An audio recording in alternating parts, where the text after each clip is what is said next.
할렐루야. 자, 오늘은 지난주에 이어서 거룩한 기도, 기도는 거룩한 것입니다. 우리 두 번째 말씀을 함께 나누겠습니다. 거룩은 하나님께로부터 나옵니다. 그렇죠? 거룩하다는 것은 제가 지난주 2부 예배 말씀을 잠깐 오후 예배 나눈 것처럼 사람들끼리 점잖다 이런 것으로 거룩함을 말할 수 없습니다. 그거는 어떻게 보면 그냥 가짜 거룩이고 우리로 말하면 짝퉁 거룩이죠. 거룩은 하나님께로부터 나옵니다.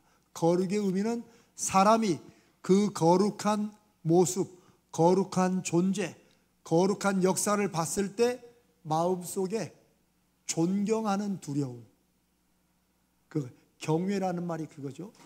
존경하는 두려움이 생기는, 무섭고 떨리는 두려움이 아니라 너무 감사하고 너무 좋은데 함부로 할 수 없는 마음이 있죠. 그런 게 성경이 말하는 홀리하다라는 것입니다.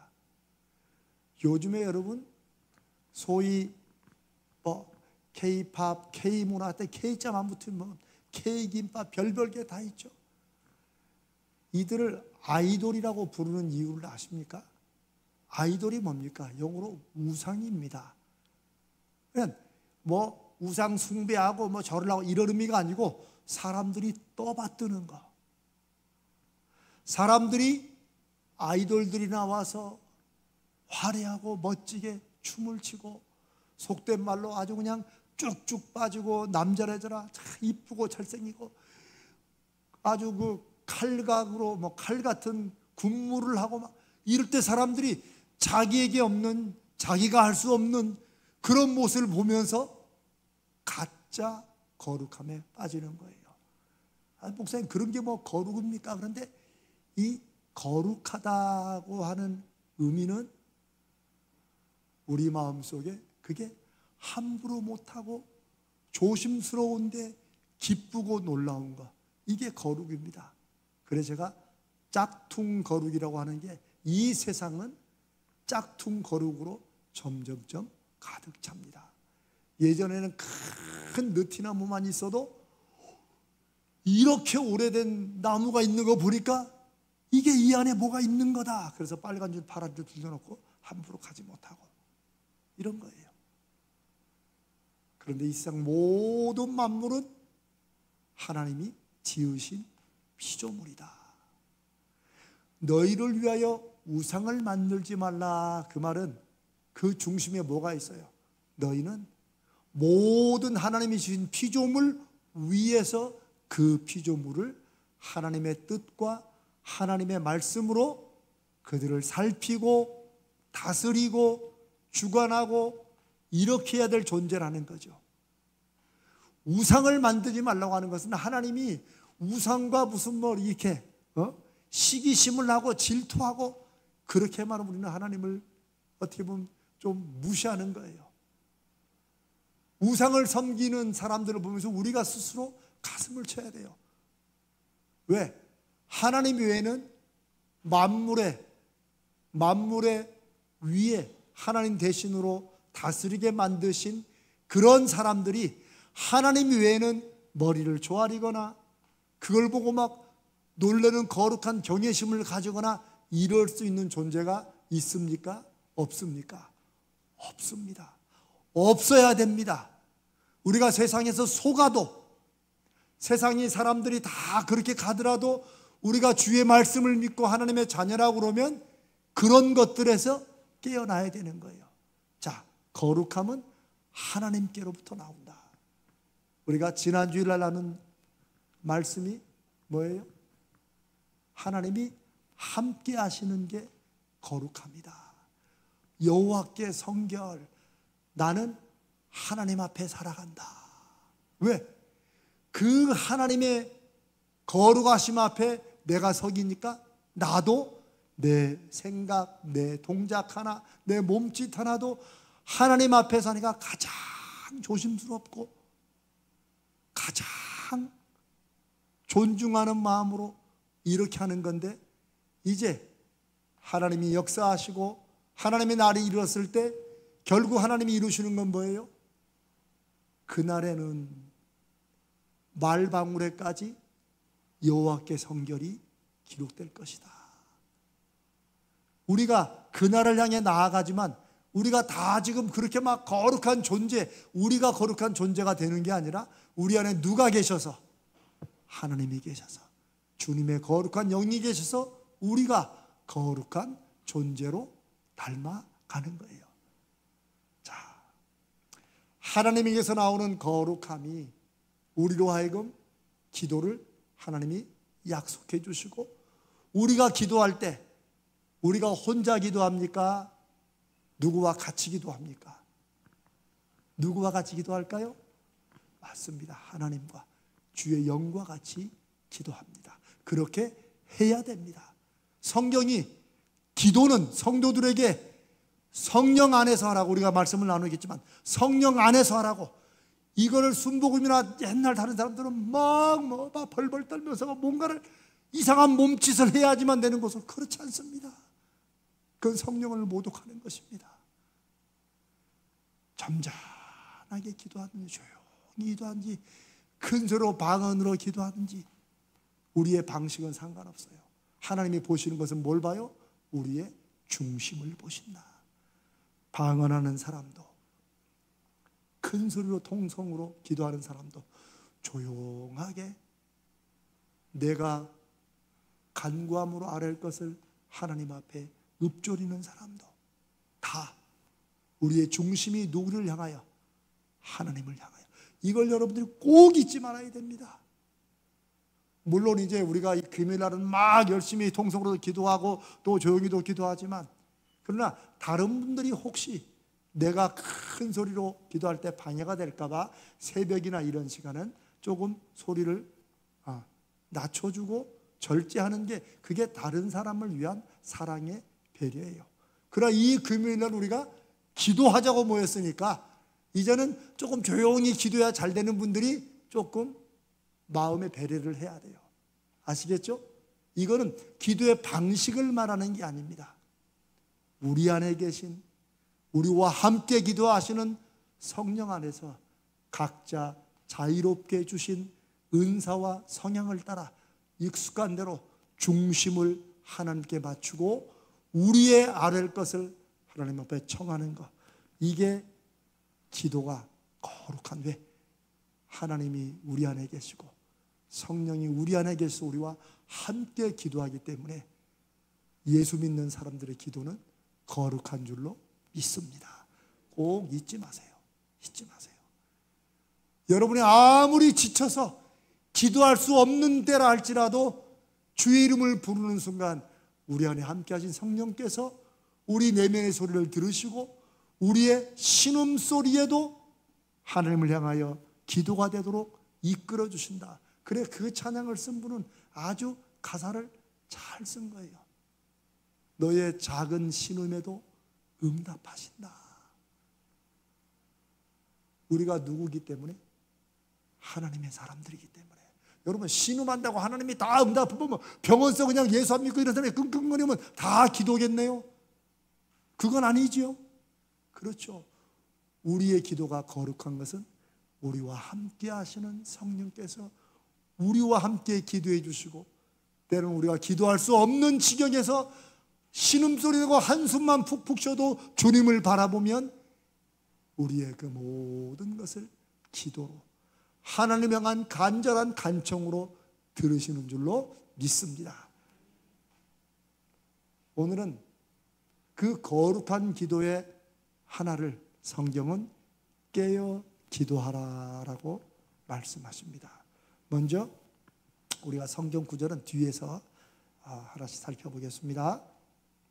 신약성경 특별히 뒤에 서신서에서 성도들에게 말씀을 하는 그 상황들, 신약성경이 어느 때에 쓰였고 지금 신약성경을 이렇게 편지로든지 쓸 때 그 상황이 안전하고 평화로울 때입니까? 시련과 환난을 당하는 위급할 때입니까? 여러분, 오후 예배나 지금이나 똑같아. 이재명 목사의 질문은 항상 답이 어디 있다? 거의 대부분 두 번째 있다. 나도 몰라요. 그냥 그렇게 나가. 네. 신약 성경을 쓸 때 마태복음부터 요한계시록까지는 연도의 차이는 몇십 년 있을지언정 기독교를 향한 박해와 핍박이 많을 때입니다.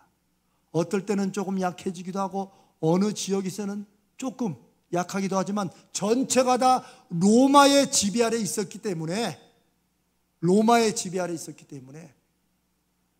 로마 황제의 칙령이 313년에 나오기 전까지는 기독교는 공식 로마가 인정한 종교가 아니었어요. 그들이 볼 때는 이단이고 이상한 무리였어요. 그런데 그런 중에 성도들과 교회가 환난과 핍박을 당하는 중에 편지를 써서 혹은 마태, 마가, 누가, 요한복음, 복음서를 통해서 예수 그리스도가 누구신가를 소개하고 설명하고 이런 걸 볼 때 이런 상황 속에서 신약성경에는 여러 번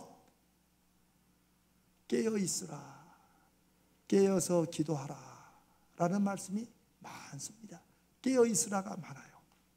근데 여러분, 기독교만이 아니라 이 역사적으로 보면 다른 종교들도 그리고 명상하는 수없이 많은 사람들이나 단체 기관들도 깨어 있으라, 깨어 있는다라는 말들을 많이 써요.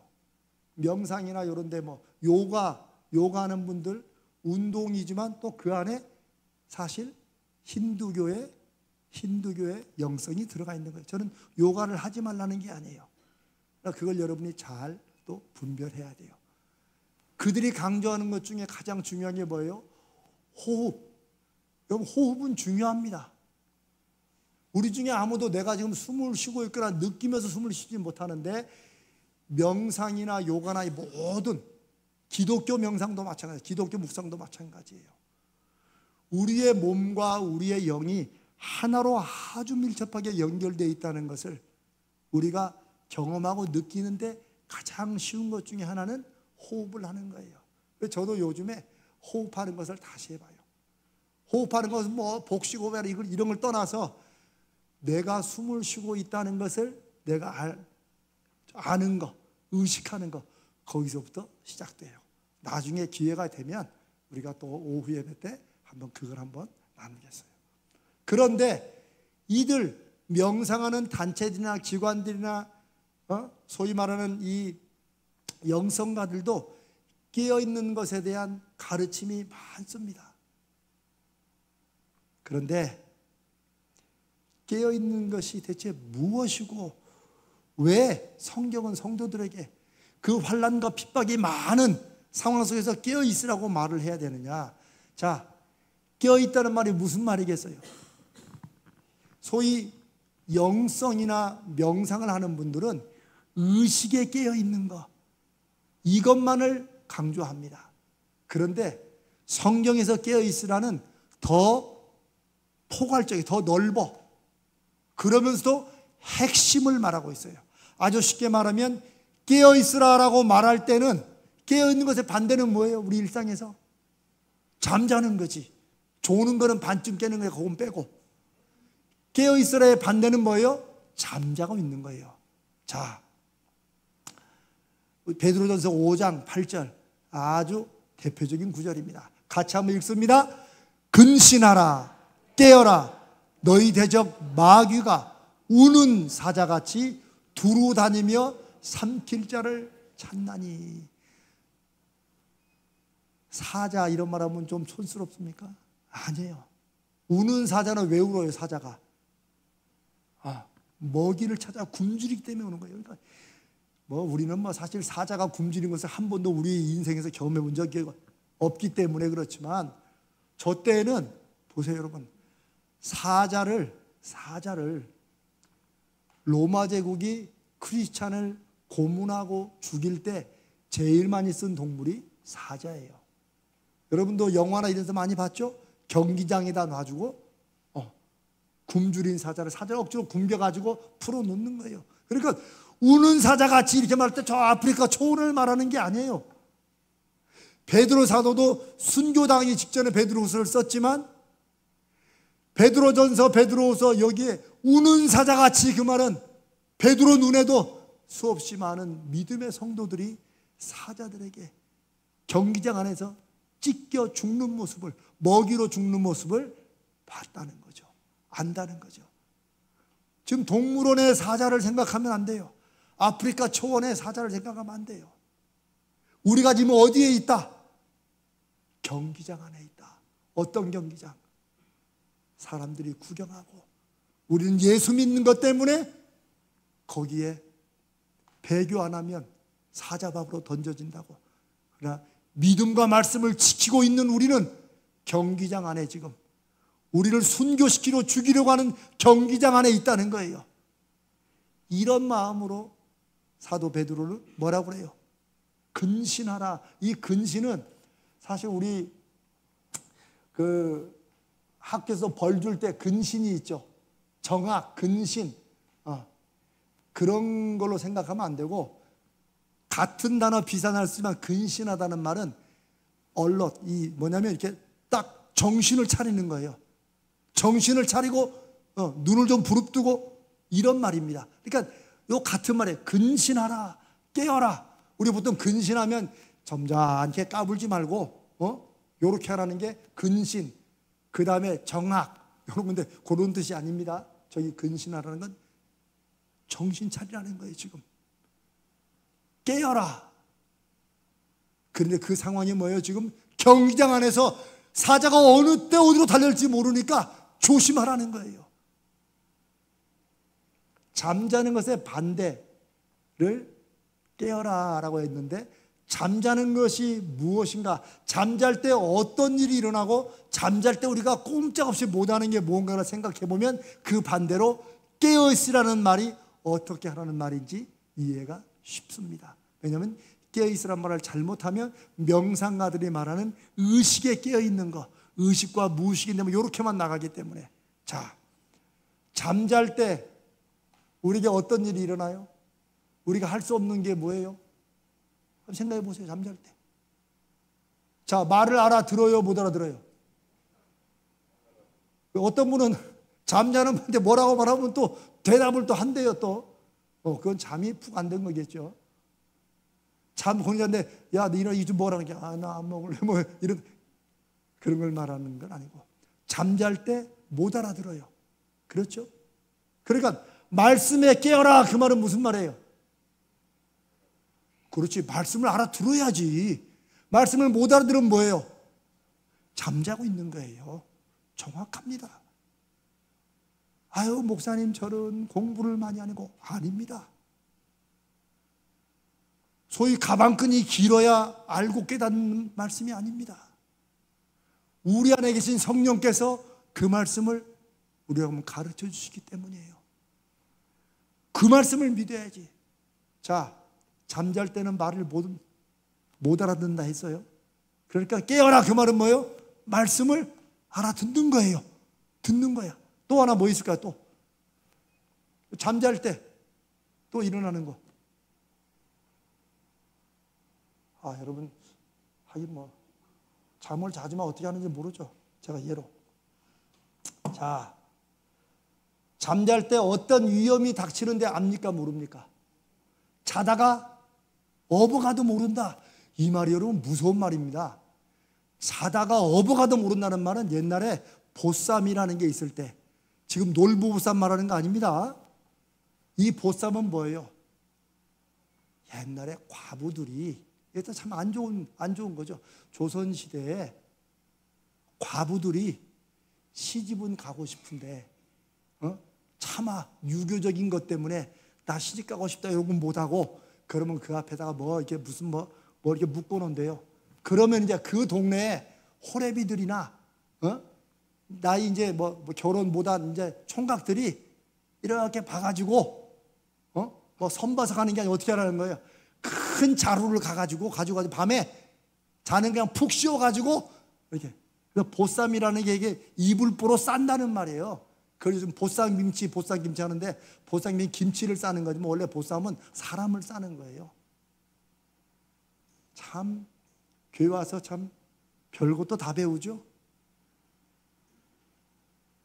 자다가 어버가도 모른다.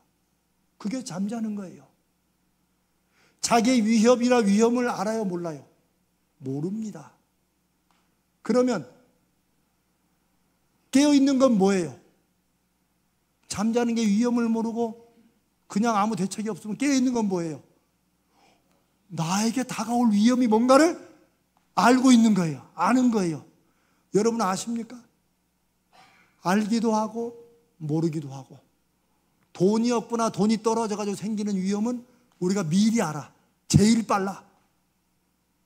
그래서 아직 재정적인 어려움도 없는데 이미 벌써 요게 좀 내려가면 벌써 벌벌벌.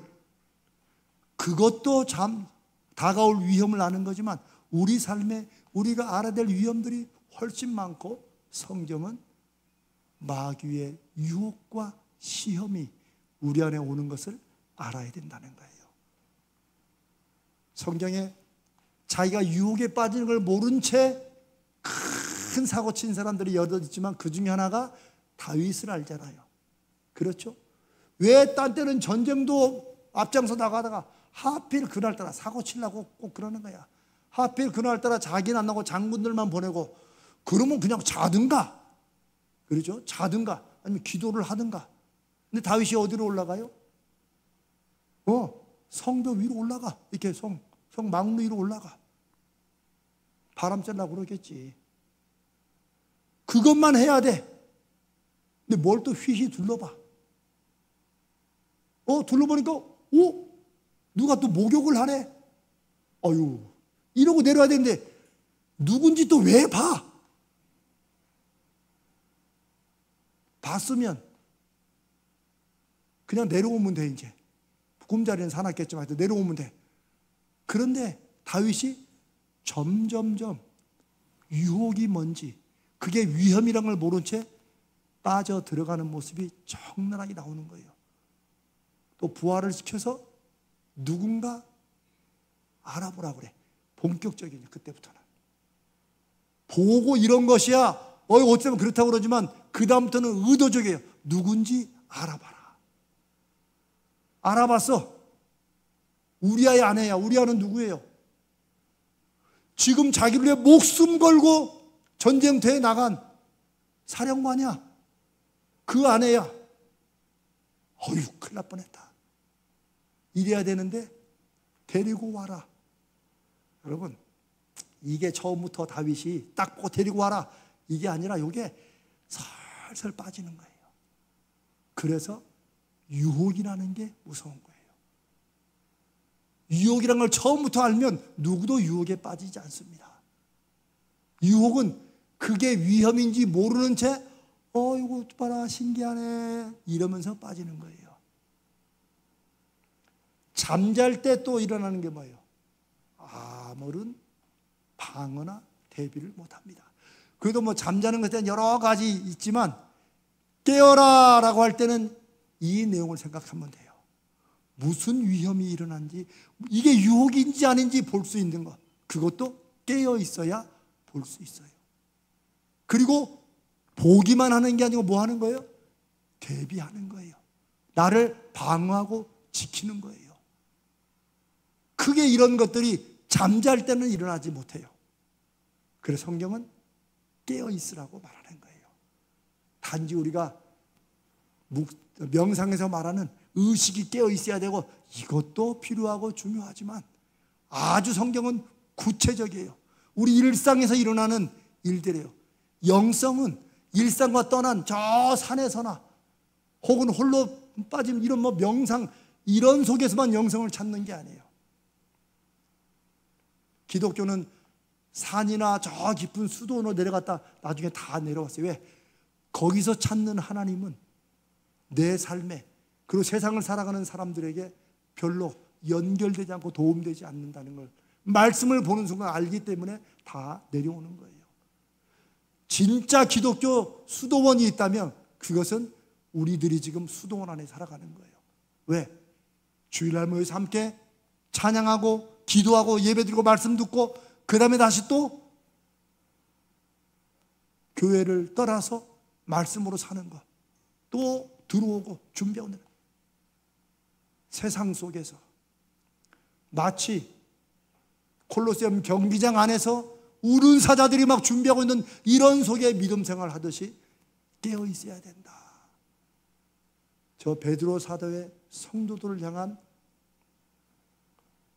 말씀은 어쩌면 눈에 보이진 않지만 우리에 하치다면 육신만이 아니라 영혼까지도 파괴시키고 구렁텅이로 몰아낼 수 있는 그런 깊은 영적인 유혹들이 곳곳에 우는 사자같이 우리를 노리고 있다. 그래서 깨어 있어야 된다고 하는 말씀입니다. 두 번째, 성경은 근데 깨어 있는 것만이 아니라 제가 그랬죠.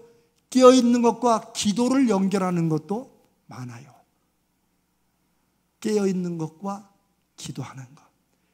그러니까 기도하려면 뭐 해야 되는 거예요? 깨어 있어야 기도를 하지. 잠자면서 기도한다는 분도 있지만 처음에는 하겠죠.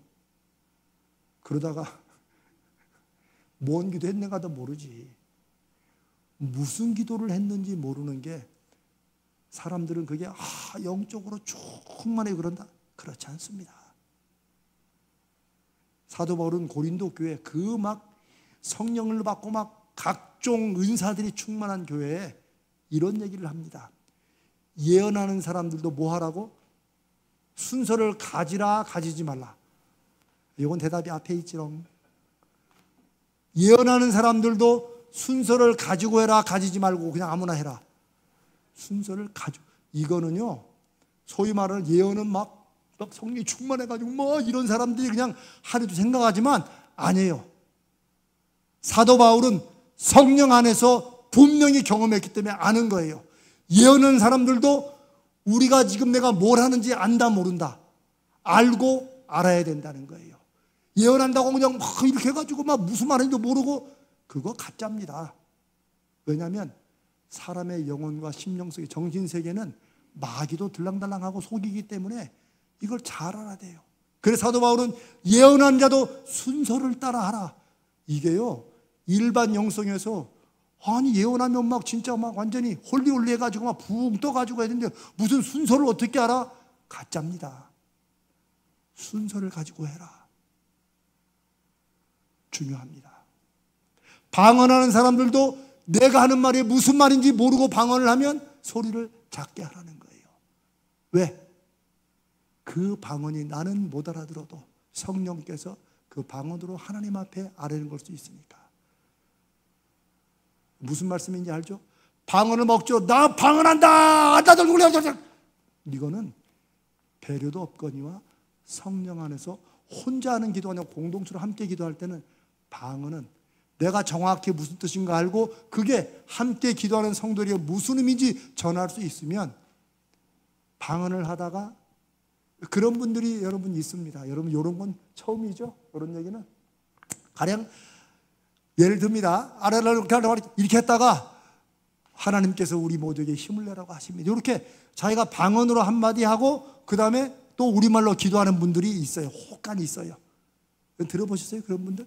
그런 분들은 그 방언이 기도하고 그 방언의 의미가 무엇인지를 또 성령이 주시는 대로 이렇게 하는 거예요. 그런 거는 함께 기도하는 분들에게 은혜가 돼요. 이거는 내가 뜻을 모르면 방언을 하지 말라는 게 아니에요. 뜻을 모르는데 방언을 너무 크게 하면 다른 분들이 혼동되니까 내가 뜻을 모르고 해석에 대한 말씀이 나한테 없을 때는 좀 조용히 하는 거. 이게 성령 안에 사는 기도예요.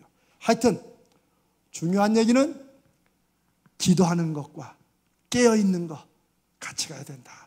마태복음 26장 41절 한번 볼까요?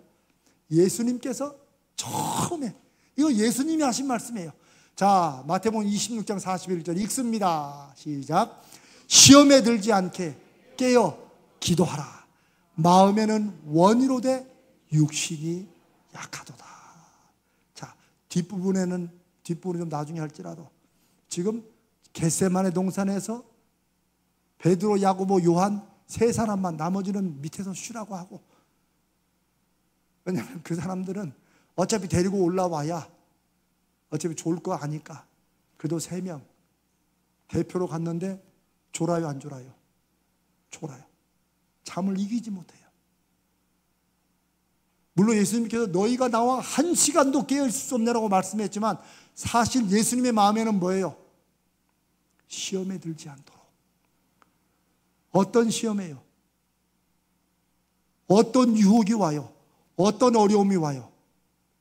이후에, 겟세마네 이후에 예수님이 체포되시고 재판받으시고 십자가에 지시잖아요. 지금 제자들 일생일대 가장 힘든 시간들이 기다리고 있어요. 예수님은 아시고 그 길을 묵묵히 걸어가시는 거예요. 깨어 기도하라가 주님을 위해서 기도해달라는 말이 아니에요.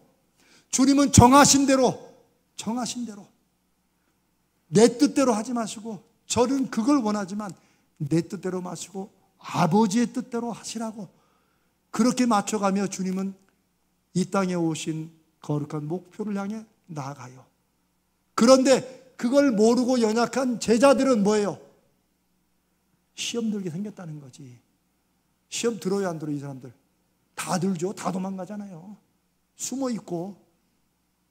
근데 예수님은 시험에 안 들으려면, 우리가 인생 살면서 옆 사람 말 한두 마디에 픽픽픽 안 거리려면, 상처 주고 상처받고 교회 내에서도 이런 거 안 하려면 뭐라는 거예요? 깨어 있어야 된다. 깨어 있는 거 뭔지 알죠? 네. 여러분 잠꼬대 하는 사람 그거 다 알아요, 몰라요? 모르지. 그냥 하는 거지. 깨어 있으란 말은 내가 하는 말을 알아요, 몰라요? 아는 거죠. 그러니까 제가 깨어 있는 거는 잠자는 것과 반대로 생각하면 저게 굉장히 영적으로 깊은 말인 것 같지만 실은 우리 삶에 꼭 필요한 거예요. 깨어있는 거는 내가 지금 무슨 상황에 있고 무슨 일이 일어나고 있고 나는 어떻게 해야 되고 내가 생각하는 이런 계획은 지금 뭐가 되는지를 알아요, 몰라요? 알아야 된다는 거예요. 누가? 성도들이. 그게 깨어있는 성도들이에요. 그러면 이 시대 한국교회 성도들은 잠을 자는 사람이 많습니까? 깨어있는 사람이 많습니까? 여러분들이 한번 생각해 보세요. 잠자는 사람이 훨씬 많을 수 있어요. 기독교도 여러 종교의 하나인데 뭐 이미 잠자는 거지. 무슨 말 하는지를 몰라. 자기가 하는 말이 무슨 말인지, 내가 하나님의 자녀로 내가 하는 표정 하나가 무엇인지 이것까지 알면 깨어있는 사람이죠. 깨어서 기도해라. 굉장히 중요한 말씀입니다. 마치 기도는 내가 뭘 하는지도 모르고 막 기도하고 시원하다. 시원한 걸 원하면 사우나를 가셔야지. 기도는 깨어서 하는 거예요. 내가 하나님 앞에 무엇을 왜 구하는지, 내 상황이 어떤 상황인지, 주님이 왜 이렇게 응답 안 하시는지, 그럼에도 불구하고 주님을, 그 약속의 말씀을 기대하고 인내로 붙잡아가는 그런 마음 가운데 정신을 활짝 열고 하나님 앞에 기도하는 것, 그게 깨어 있어서 기도하는 것인 줄로 믿습니다. 에베소서 6장 18절 봅시다. 주님이 깨어있는 것과 기도하는 것을 연결하신, 그렇게 말씀하셨는데 신약성경 여러 군데에도 이런 말이 있는데 사도 바울이 에베소 교인들에게 보내는 18절 말씀을 같이 한번 읽습니다. 모든 기도와 간구를 하되 항상 성령 안에서 기도하고, 이를 위해서, 이렇게 하기 위해서 깨어 구하기를 항상 힘써라. 여러 성도를 위하여 구하라. 구하라는 건 뭐예요? 기도하라, 그 말이에요. 다. 여기도 깨어서 구해야 된다. 깨어서 기도해야 된다. 모든 기도와 간구는 이 모든 속에는 여러 가지 포함되어 있죠. 무엇을 원하고 무엇을 구하든지 어떤, 이 모든 게 다 포함되는 거예요. 이거는 뭐 기도의 무슨 종류를 말하는 게 아니라 어떤 분들은 막 저걸 모든 기도에서 막 기도가 있고 간청이 있고 도고가 있고 간구가 있고 뭐 강청이 있고 그런 거 없습니다, 여러분. 책을 쓸 때는 좋겠지. 그런데 그러면 하나님 지금은 제가 간구하는 기도입니다 하고 기도합니까? 지금은 제가 간청하는 기도입니다. 이렇게 기도를 우리가 나눌 수 있어요? 아닙니다. 기도하다가 답답하고 지금 내 상황이 너무 힘들면은 살살살 기도했다가 막 속이 터지는 거예요. 모든 기도와 간구를 할 때도 항상 뭐 하라고요? 성령 안에서 해야 된다. 기도하다 낙심될 때 여러분 있습니까? 없습니까? 있습니다. 뭐 여러분이 있어야 된다고 말하는 게 아니에요. 기도하면서도 마음이 자꾸 무너질 때가 있어요.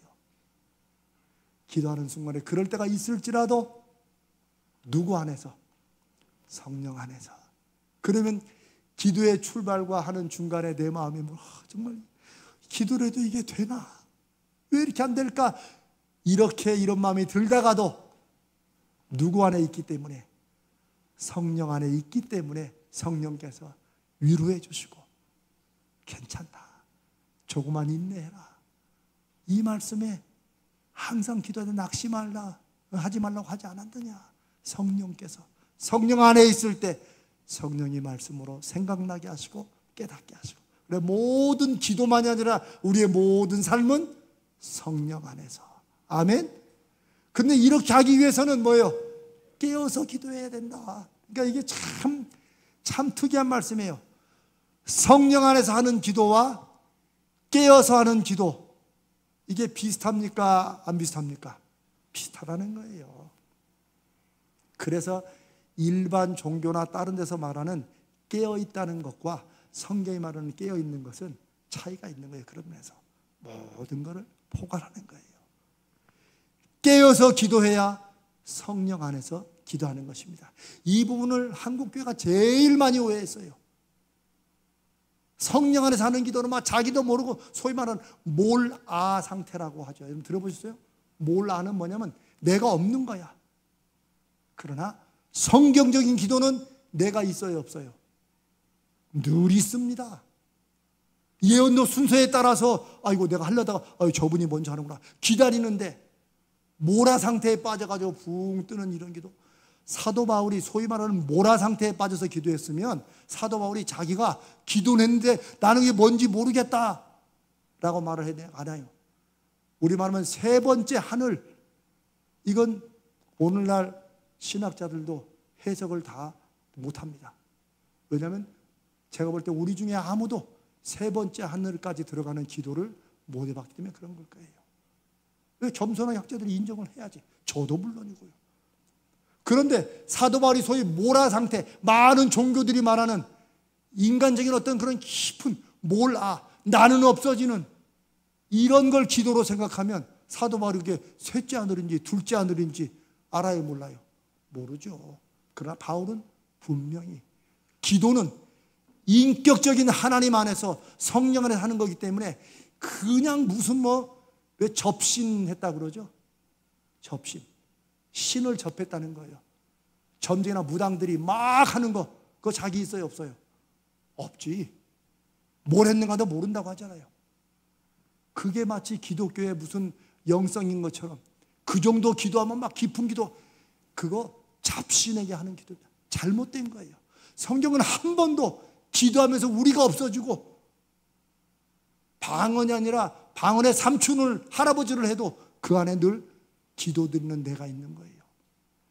깨어 기도하는 것이 성령 안에 기도하는 것인 줄로 믿습니다. 알아야 돼. 내가 무엇을 구하는지.